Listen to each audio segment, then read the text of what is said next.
감사합니다. 오늘 저는 여호수아 24장 14절로 18절에 있는 말씀 가지고 선택은 자유입니다 라는 제목으로 말씀드리겠습니다.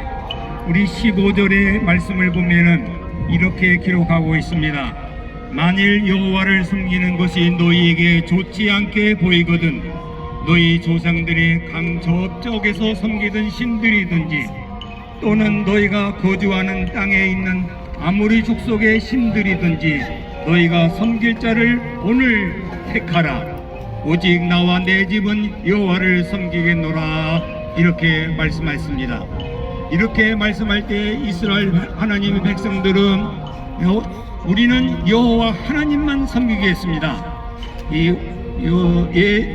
에집트의 신도 섬기지 아니하고 또한 가나안 땅에 아모리 족속들이 섬겼던 신들도 섬기지 아니하고 우리를 구원하신 여호와 하나님만 섬기겠다고 이렇게 말씀했습니다.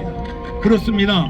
우리의 인생의 모든 것은 선택의 그 인생이 결정되게 되는 것입니다. 크고 작은 일을 우리 사람들은 이 세상에 살아가면서 결정하는 일들이 많이 있게 됩니다. 우리가 결혼을 어떠한 사람과 할까? 여자는 어떠한 남자를 선택할까? 남자는 어떠한 여인을 선택해서 평생을 동반자로 살까? 선택의 결과에 따라서 그 인생의 삶은 정말 행복하느냐, 저주스러우냐, 불행이냐 하는 것이 결정되는 것입니다. 결혼만이 아닙니다. 우리는 직업도 마찬가지입니다. 어느 직업을 택해서 내가 생활을 할까? 이것저것 따질 때가 할 때 우리는 선택의 귀중성을 우리는 매 시간 매 순간에 가져야 될 줄을 믿습니다. 우리 종교도 마찬가지입니다. 이 땅에는 많은 종교들이 있고 열심히 있습니다. 그러나 참으로 우리가 선택하고 섬겨야 할 분은 어떠한 것인가를 깨달을 때에 우리의 인생 삶은 아름답게 변화되고 또한 행복한 인생 삶을 살아가게 된다는 사실입니다. 그러므로 우리는 선택을 우리 즉흥적으로 눈에 보이는 대로 하는 것이 아니라 언제든지 신중하게 해야 되는 것입니다. 그 이유는 선택은 자유스럽게 내가 하지만은 그 결과의 결정은 내가 책임져야 하기 때문에 우리는 선택에 조심을 하고 또한 하나님의 뜻을 따르는 귀한 일이 일어나야 되는 것입니다.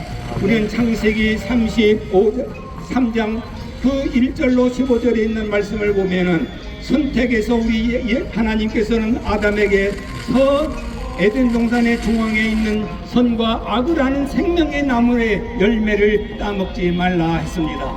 그러나 마귀가 나타나서 그것을 먹을 수가 있다. 그걸 먹는 순간에는 내 눈이 밝아져서 하나님과 같이 된다는 이러한 유혹을 받게 되었습니다. 그래서 먹느냐 안 먹느냐는 선택은 아담에게 있었습니다. 아담이 그 실과 나무를 보니 정말 먹음직스럽고 보암직스럽고 그리고 지혜가 있을 만큼 탐스러워졌다고 말씀했습니다.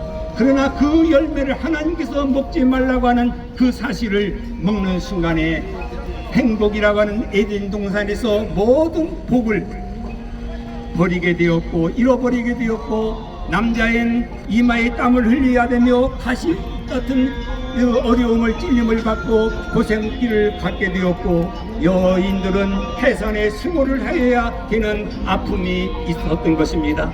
그것뿐만이 아닙니다. 정말로 우리 앞에는 여러 가지 눈에 뜬 것이 유혹이 될 때가 많이 있어요. 창세기에 보면은 아브라함의 조카 노세 그 종들이 싸울 때에 아브라함은 우리가 이렇게 서로 경쟁을 붙이고 싸울 것이 아니라 내가 우하면 내가 저하고 내가 저하면 내가 우하겠다. 네가 먼저 양보를 해서 배려를 해서 선택하라고 했습니다. 이 놋은 보일 때의 소알 땅이라고 하는 것이 굉장히 아름답고 기름지고 목축하기에 정말 좋은 정말 아름다운 땅이었습니다. 그 땅을 그는 선택을 했습니다. 그러나 그 땅을 선택한 그 후에는 결과가 어떻게 되었습니까? 그것은 소돔 고모라 우리가 잘 아는 대로 하나님의 심판이 임하는 무서운 땅이 된 것을 보고 있습니다.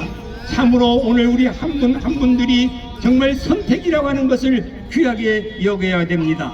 우리는 이 선택의 그 결과에 있어서 기로에 서 있을 때 우리는 즉흥적 생각 없이 움직이는 것은 복이 왔다가 복을 놓치는 안타까움이 있는 것입니다. 우리는 이제는 이 수요일을 보면은 우리 서울 시내에는 서울 교육감이 선거가 되어 있고 지방에 보궐 선거라고 하는 것이 놓여 있습니다.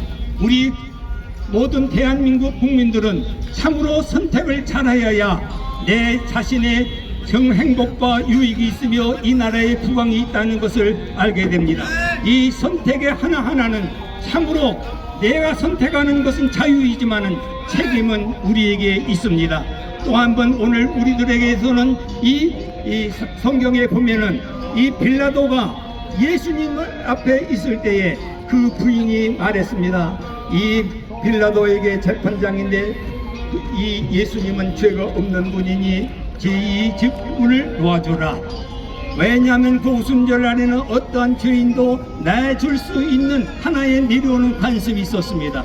그러나 바나바와 같은 강도가 있을 때에 많은 군중들이 예수님을 십자가에 죽여라 했을 때에 그가 죄가 없다는 것을 알고도 그는 그 군중의 힘에 밀려서 죄 없으신 우리 예수 그리스도를 이렇게 십자가에 못 박혀 죽었습니다.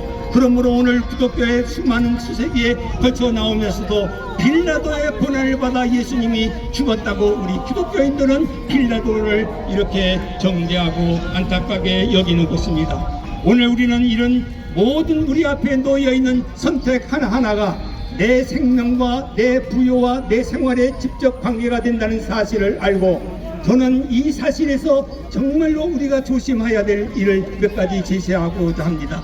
우리가 이 크고 작은 모든 일들에 선택을 할 때는 먼저 하나님을 생각하고 하나님 앞에 기도하는 사람이 되기를 바랍니다. 예수를 믿든 안 믿든 선택을 할 때 하나님께 하늘을 바라보면서 신중하게 여기어야 우리 하나님께서 그에게 지혜를 주시고 총명을 주시고 판단력을 주셔서 좋은 결단을 내려서 아름다운 역사를 이룰 수가 있습니다. 하나님을 자기 하나님으로 삼는 백성만이 복 있는 것처럼 오늘 우리의 모든 분들은 천지 만물을 지으신 하나님을 바라보면서 내가 해야 할 내 일을 먼저 하지 아니하고 우리가 하나님 앞에 기도하면서 하나님의 주신 그 지혜를 갖고 선택할 수 있기를 바랍니다. 우리 앞에는 저주의 길과 축복의 길이 있습니다. 우리 앞에는 좁은 길이 있고 또한 넓은 길이 있습니다. 우리 앞에는 사는 길이 있고 죽는 길이 있다는 사실을 알고 우리 생사화복을 주관하시는 하나님 앞에 먼저 무릎을 꿇고 겸손히 기도하면서 하나님의 주신 그 지혜로 아름다운 선택을 할 수 있기를 바랍니다. 또 하나는 우리는 이런 선택의 기로에 있을 때 두 번째 생각할 것은 선한 양심을 갖고 양심으로 우리는 선택을 해야 됩니다. 하나님께서 우리에게 주신 이 양심은 하나님이 인간에게만 주신 정말 귀한 선물입니다. 짐승에게 없는 사람에게만 준 것입니다. 그러나 우리 사람에게는 양심 가진 양심이 있습니다. 성경에는 선한 양심을 가져야 된다고 했습니다. 선한 양심은 어떠한 양심인가? 베드로전서 3장 21절의 말씀 보면 하나님을 향한 양심이라고 했습니다. 옛날 개역 성경 한글 성경에 보면 선한 양심이 하나님을 찾아간다고 했습니다. 선한 양심을 가질 때 우리는 찔림을 받고 잘못된 것에서 회개를 하고 정말 우리는 이 양심을 따라서 하나님을 섬기며 바른 길을 갈 수 있기 때문에 우리는 선한 양심을 갖고 아름다운 선택을 가질 수 있기를 진심으로 바랍니다. 또 하나는 우리는 이 더불어 가는 세상에 살면서 이웃을 생각하면서 선택을 해야 돼요. 내 욕심을 채우기 위해서 선택하는 것이 아닙니다. 내 마음대로 하고 싶어서 하는 선택이 아니라 정말 더불어 사는 사회를 위해서 정말 우리는 선교의 모든 길에도 전도하면 다 된다는 것이 아니라 우리는 서로 배려하고 아름답게 정말 선택을 해서 이웃에게 유익을 끼치고 형제에게 유익을 끼치는 이러한 선택이 있어야 됩니다. 내가 좀 손해를 볼지라도 내가 배려를 하면서 서로 이웃과 더불어 사는 이 사회야말로 행복한 사회를 가질 수 있고 아름다운 진전의 발전이 있는 줄 믿습니다. 또 하나는 오늘 우리는 마지막으로 보이는 것을 선택하는 것이 아니라 보이지 않는 일에 더욱 신중하게 선택할 수 있기를 바랍니다. 우리 눈에 보이는 이것이 전부가 아닙니다. 오히려 더 큰 것이 보이지 않는 세계가 있습니다. 영적인 세계가 있습니다. 하나님의 세계가 있습니다. 하나님이 예비하신 그 세계를 우리는 생각하면서 보이는 것에 우리 마음을 뺏기지 마시고 우리는 보이지 않는 영원한 하나님의 세계를 바라보면서 우리는 선택길에서 정말 신중하게 조심하면서 갈 수 있기를 바랍니다. 성경의 로마서 8장 18절에 보면 현재의 고난은 장차 나타날 영광과 좋게 비교할 수 없다고 했습니다. 현재 우리는 고난을 받을 수 있습니다. 현재 우리는 억울함을 당할 수 있습니다. 현재 우리는 가슴 아픈 일을 매 순간순간을 당해도 영원한 세계를 바라보면서 하나님 앞에 엎드리면서 하나님의 도움을 받는 자들에게는 하나님께서 예비하신 은혜와 복을 누릴 수가 있습니다. 이 하나님이 예비하신 복을 기대하시면서 영원한 세계를 바라보며 우리는 힘있게 우리 주님과 함께 동행하고 아름다운 선택을 잘해 행복한 삶을 살 수 있기를 주의 이름으로 축복합니다. 아멘.